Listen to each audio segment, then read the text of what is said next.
Ironikal, ang tunay na kalayaan ay nakakamtan kapag tuluyang nagsusuko ng sarili, parang pagiging alipin sa isang mas mataas na layunin.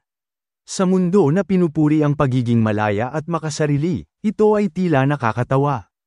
Pero sa Roma Kabanata 6, talata 18, sinasabi ng Biblia, "At pinalaya kayo mula sa kasalanan at kayo'y naging mga alipin ng katwiran."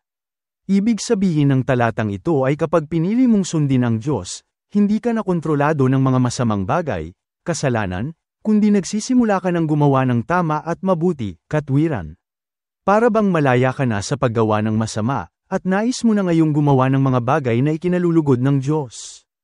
Sumali sa banal na mga kontradiksyon at tuklasin kung paano ang pagsuko ay tunay na nagpapalaya, 1 minuto ng karunungan bawat araw.